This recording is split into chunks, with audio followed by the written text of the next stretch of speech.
El Colegio de México presenta Archivo General de los Feminismos en México, Documentos Históricos, una serie del Centro de Estudios de Género enfocada en la divulgación del registro de los momentos históricos fundamentales de los feminismos de los siglos XX y XXI.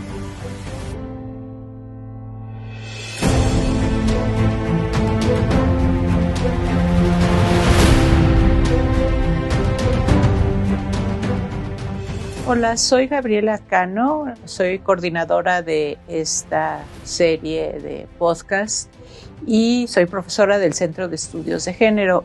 Hoy está como invitado especial el doctor Martín H. González, postdoctorante en el Centro de Estudios de Género y egresado del Centro de Estudios Históricos. Vamos a hablar del feminismo de los años 70 y 80 en su relación con la izquierda.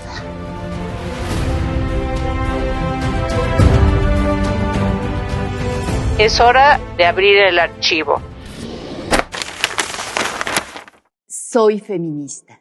Si por ello se entiende a alguien que se preocupa vitalmente porque las mujeres conquisten sus derechos totales e incondicionales en todos los campos, el económico, el social, en el trabajo, en la política, en la familia. No soy feminista radical, soy marxista.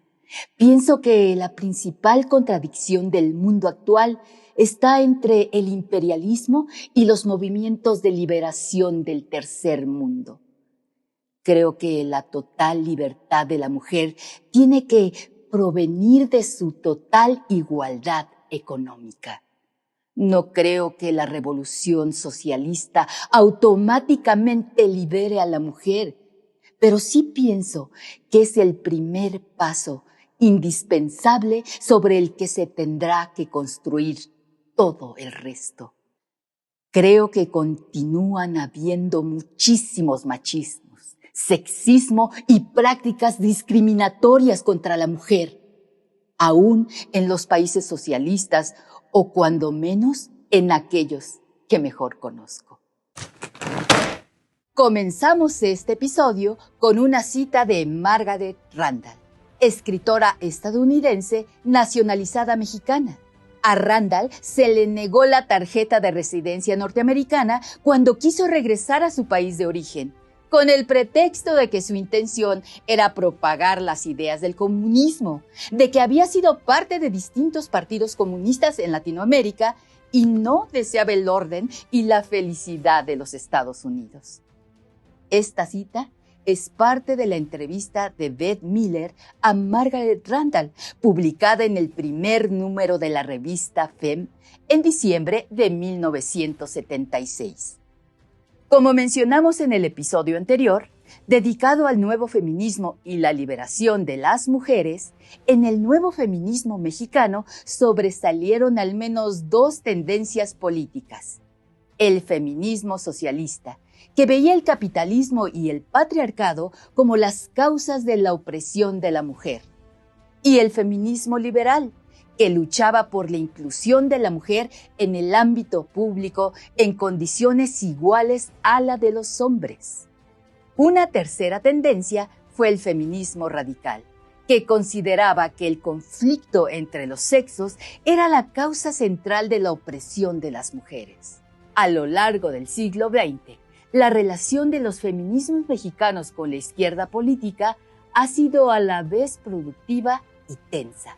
Ha sido productiva en la medida en que los espacios, el lenguaje y las causas de la izquierda han dado cabida a la participación política de las mujeres y a que se organicen para luchar por sus intereses particulares. La tensión ha surgido cuando las mujeres tienen que enfrentarse a las conductas sexistas de sus propios compañeros de lucha, o cuando ven minimizadas sus causas hasta ser relegadas a un segundo plano. Algunas corrientes de la izquierda han visto al feminismo como un movimiento burgués, que supuestamente atiende solo a las preocupaciones de las mujeres que tienen sus problemas materiales resueltos. Desde esta postura, se considera que los temas en la agenda feminista se resolverán automáticamente cuando se solucionen los problemas sociales.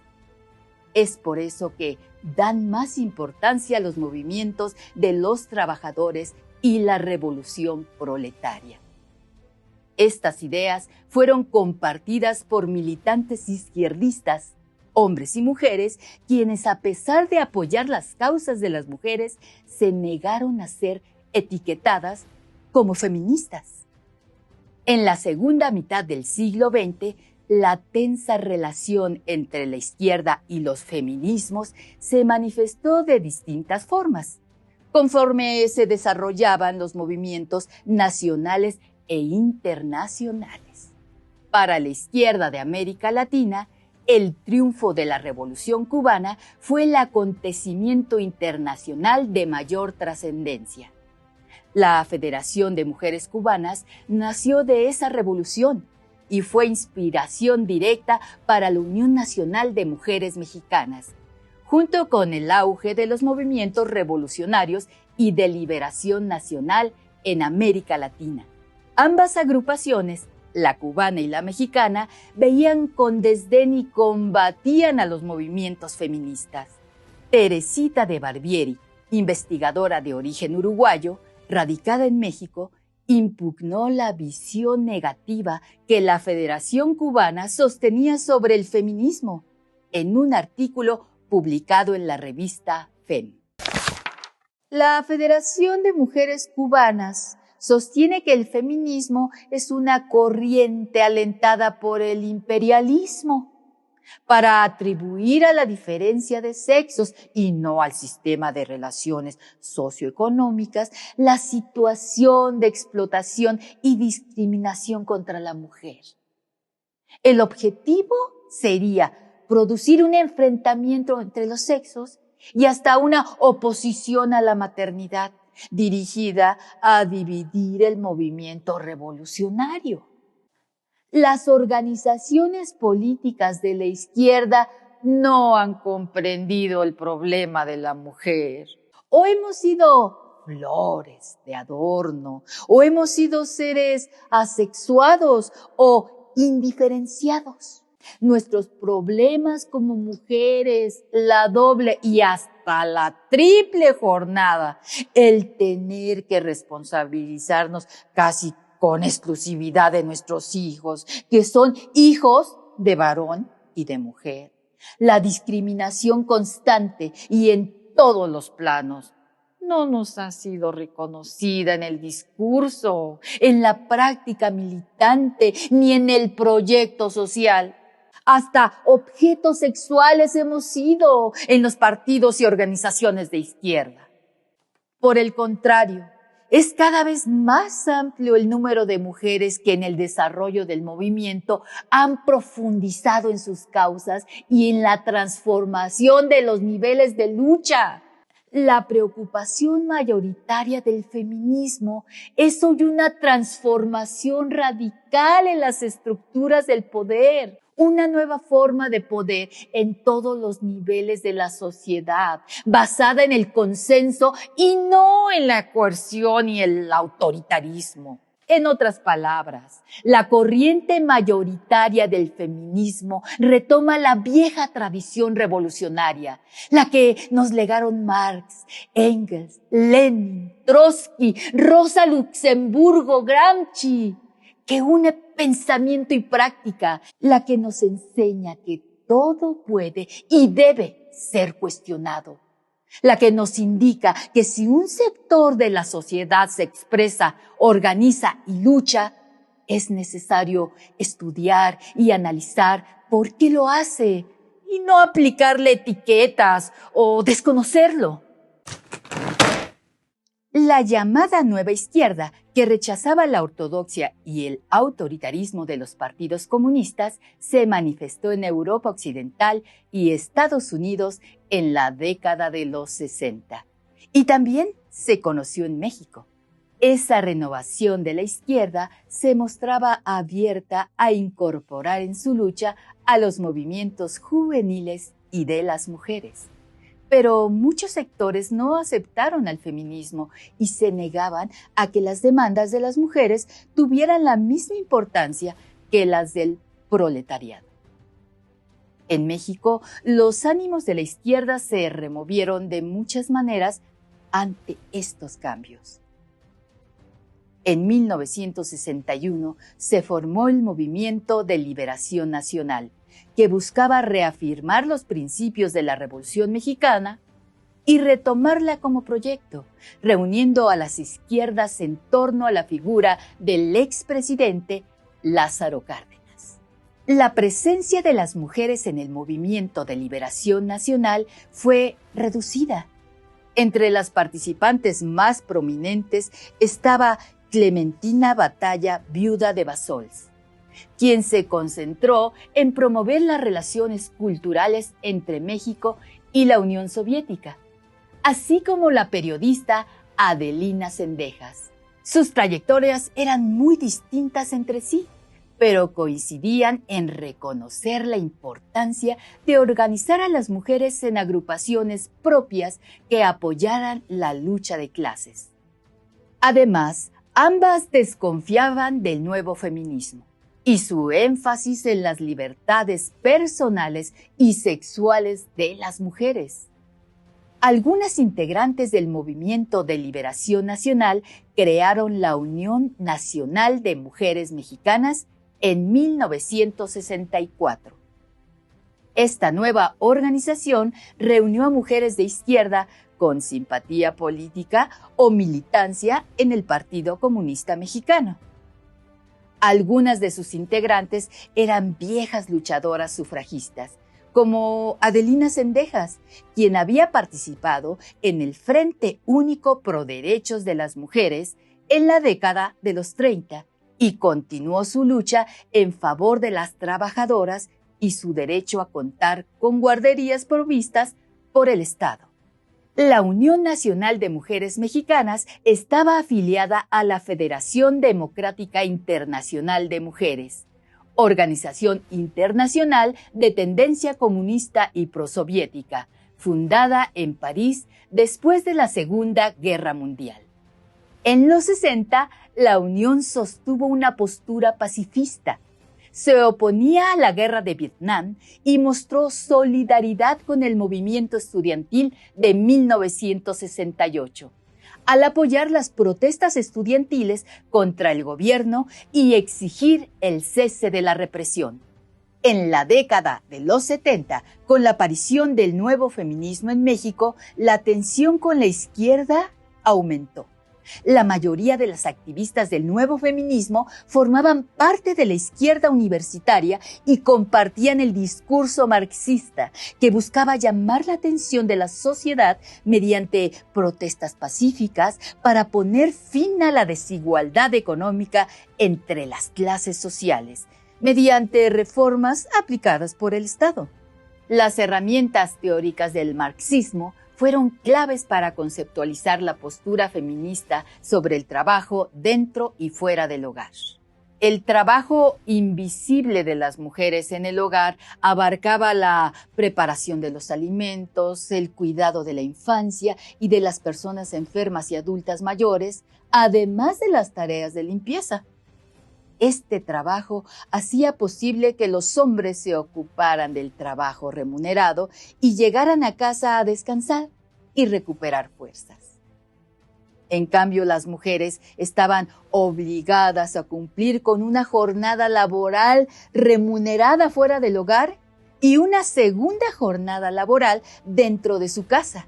Alaide Fopa escribió al respecto en su artículo Feminismo y la izquierda en las páginas de la revista FEM.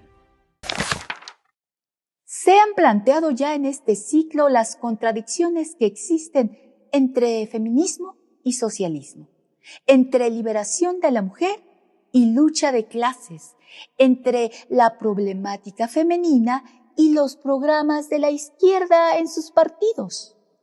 Las contradicciones en el terreno teórico quizá no tengan una solución total y satisfactoria, ya que la principal contradicción deriva del hecho incuestionable de que las mujeres no constituimos una clase, mientras la condición de mujer hermana de alguna manera a las mujeres de todas las clases. Un movimiento feminista que no tome en cuenta esta contradicción de base está destinado a enfrentarse con las continuas objeciones de la izquierda. Por otra parte, la discriminación y opresión de la mujer, que se verifica particularmente y casi sin excepción en lo doméstico, o como parte de lo doméstico, se dan en el seno de familias que podríamos llamar de izquierda, y las mujeres en el interior mismo de los partidos de izquierda se han sentido relegadas o desplazadas por el solo hecho de ser mujeres. Mientras el nuevo feminismo se inspiraba en los modelos políticos izquierdistas, el Partido Comunista Mexicano se acercó a las posturas democráticas del eurocomunismo. Este interés lo alejó de su objetivo original, que era lograr la dictadura del proletariado.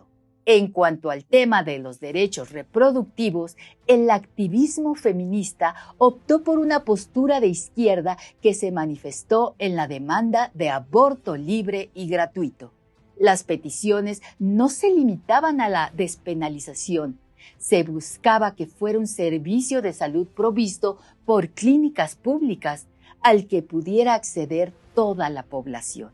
Uno de los argumentos más fuertes para esta petición fue la desigualdad de clase.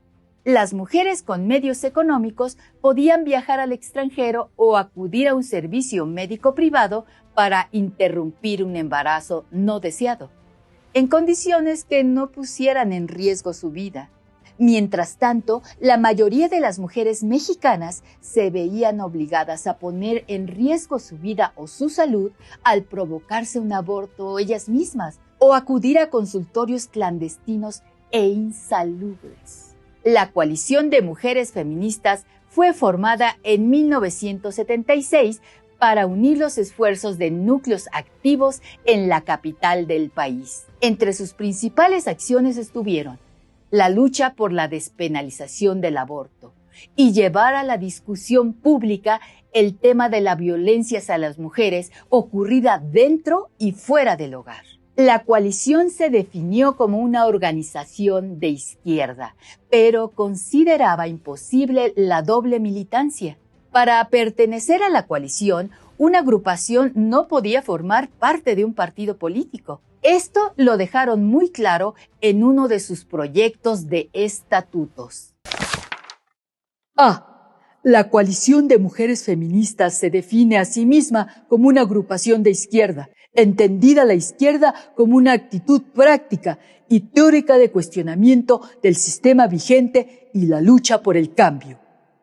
B. Pero no contempla a la izquierda como una definición de un partido político, sino como una actitud vigilante y transformante de los sistemas que nos rigen y constituyen la vida diaria. C. No podrá afiliarse a ningún partido político en tanto coalición, aun cuando a título personal cualquiera de sus integrantes pueda pertenecer a un partido político de su elección, siempre y cuando no ejerza un puesto público. La Coalición de Mujeres Feministas también contemplaba formas específicas en que sus agrupaciones debían apoyar las movilizaciones de partidos políticos y sindicatos. Por ejemplo, mostró su apoyo a distintas luchas insurgentes en América Latina y se solidarizó con otros grupos que consideraban oprimidos, como las trabajadoras urbanas y campesinas. En 1979, la creación del Frente Nacional por la Liberación y los Derechos de la Mujer fue un momento en que se estrecharon los lazos entre feminismo e izquierda. El Frente estuvo conformado tanto por agrupaciones feministas y de liberación lésbica y homosexual, como por los partidos Comunista Mexicano y el Revolucionario de los Trabajadores, así como por sindicatos independientes, principalmente los sindicatos universitarios. El Frente se definió a la vez como feminista y como socialista, al comprometerse con la lucha de clases, la emancipación, la despenalización del aborto y con los derechos de las mujeres trabajadoras. A continuación, un extracto de sus resoluciones. Las mujeres, al igual que otros sectores oprimidos y explotados, se encuentran sujetas a un tipo de opresión específica que abarca tanto el aspecto material como el ideológico. La justificación de esta opresión es la especificidad biológica de las mujeres, por lo cual se les excluye de las funciones sociales determinantes del desarrollo de la sociedad, desde lo económico hasta lo político y lo social. Toda esta situación, la sobreexplotación, la doble jornada de trabajo, la discriminación, la violencia sexual, plantean a las mujeres una coyuntura para movilizarse y luchar por su liberación, lo que implica necesariamente la liberación de todos los hombres y mujeres explotados y oprimidos. Es claro que para el Frente esta no es una batalla entre los sexos, sino que es parte del proceso general de la transformación social que, encabezada por el proletariado, culminará con el derrocamiento del orden social existente y la implantación de uno nuevo, basado en la igualdad y la libertad más plenas. A pesar de que el Partido Comunista Mexicano se integró al Frente y aceptó las posiciones respecto a la sexualidad, la Unión Nacional de Mujeres Mexicanas se resistió a hacerlo, por considerar que las identidades lésbicas representadas en el Frente por el grupo Lambda no eran aceptables en una agrupación de izquierda. El esfuerzo unitario del Frente fue efímero, pero en los años que estuvo activo llevó algunos temas del nuevo feminismo a la discusión pública de la izquierda y consiguió que el grupo parlamentario comunista, conocido como Coalición de Izquierda, presentara una iniciativa de ley de maternidad voluntaria.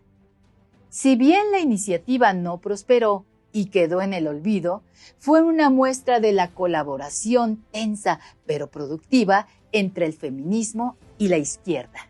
En 1980, el Partido Comunista modificó algunas de sus posturas ortodoxas y vivió un inusitado momento de actividad cultural, en el cual se prestó particular atención a las preocupaciones de la nueva izquierda. En las páginas de El Machete, la revista que funcionaba como su órgano de difusión, se plasmaron nuevos intereses por la contracultura, las reivindicaciones juveniles, los trabajadores urbanos, las minorías sexuales y el feminismo. En el primer número de esta revista fue publicada una entrevista con Carlos Monsiváis, en la que se destacaba la persistente exclusión de las mujeres en los órganos de representación de la izquierda comunista. Solo hay hombres en la Diputación Comunista que defiende la legalización del aborto. Esto no prueba la discriminación, sino las secuelas, incluso involuntarias, de una actitud que prescindió sistemáticamente de cualquier representación femenina. De allí que los logros y batallas se produzcan básicamente en el terreno propagandístico. El feminismo busca informar a las mujeres que su inferioridad programada es parte esencial de la plusvalía capitalista, y los movimientos de liberación sexual intentan establecer con claridad que un primer derecho civil es el uso del propio cuerpo. Por eso, estas luchas se vinculan con la suerte colectiva de los derechos civiles. Hoy, diversos sectores de vanguardia van entendiendo y aceptando los muy concretos e irrenunciables derechos de las mayorías y minorías, marginadas y aplastadas por un sexismo que es también explotación económica. En 1985, con el sismo que sacudió a la Ciudad de México, también se transformaron muchas de las formas de organizar los movimientos sociales de izquierda y de activismo feminista. Las ciudades y los partidos políticos se han transformado desde ese entonces, pero algo que perdura en esta primera parte del siglo XXI es la tensa pero productiva relación entre el feminismo y la izquierda.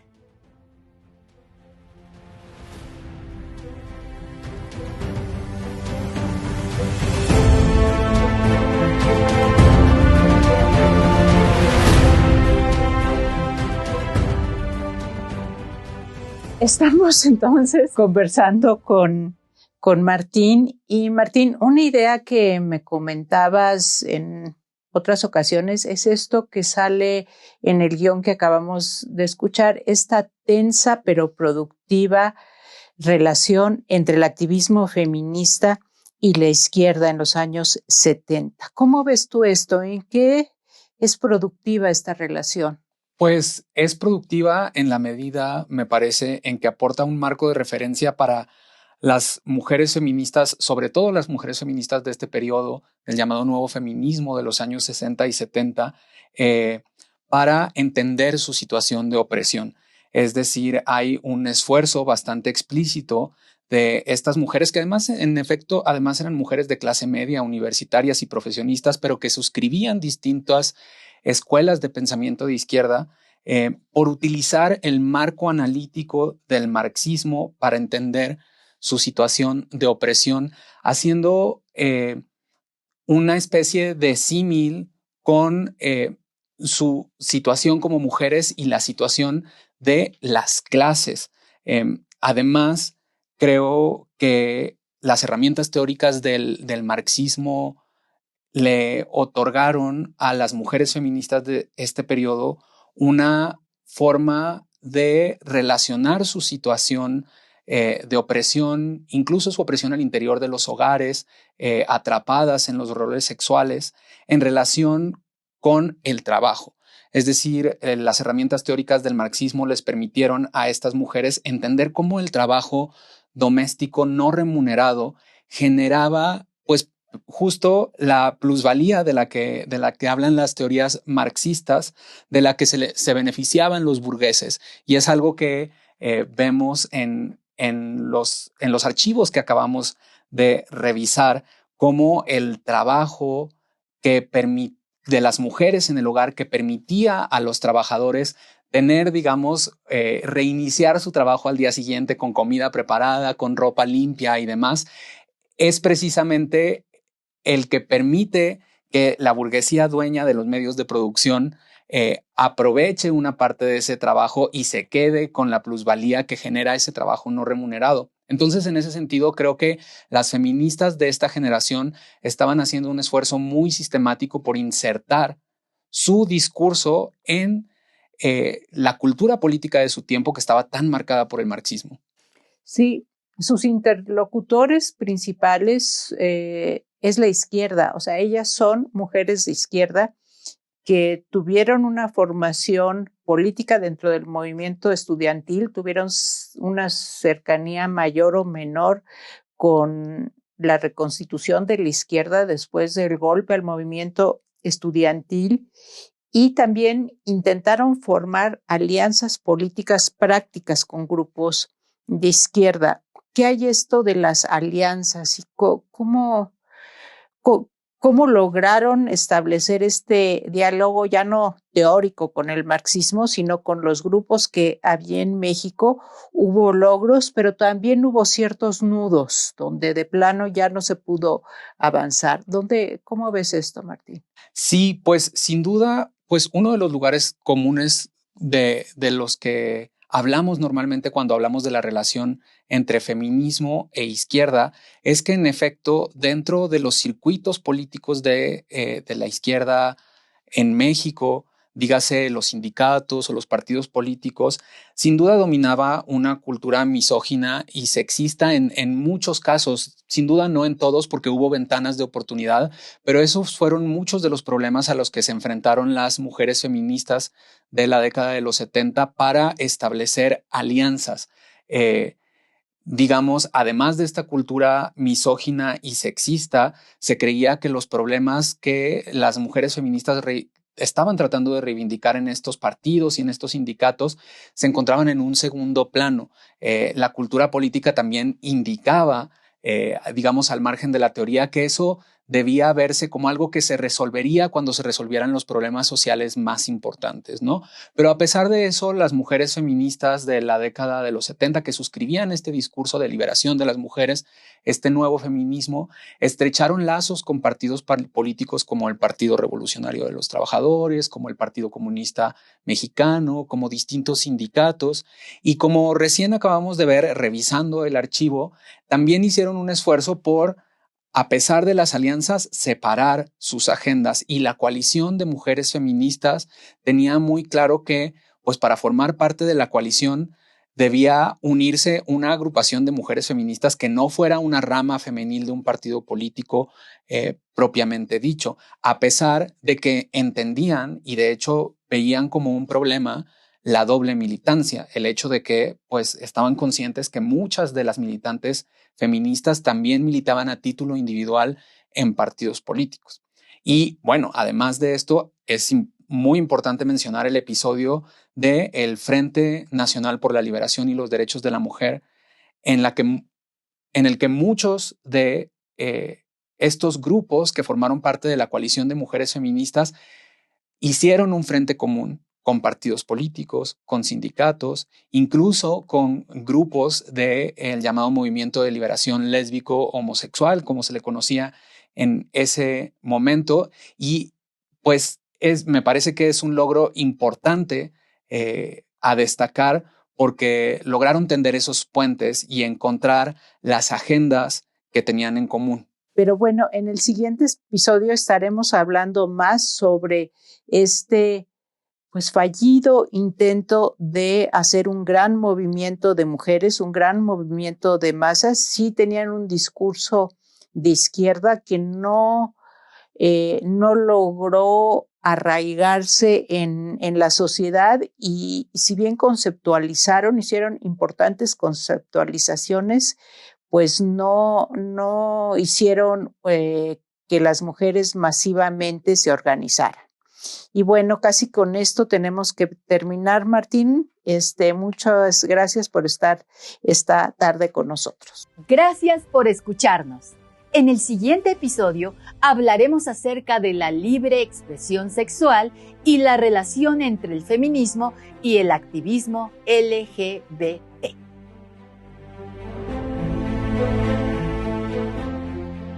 El colegio es conocimiento, ciencia y cultura.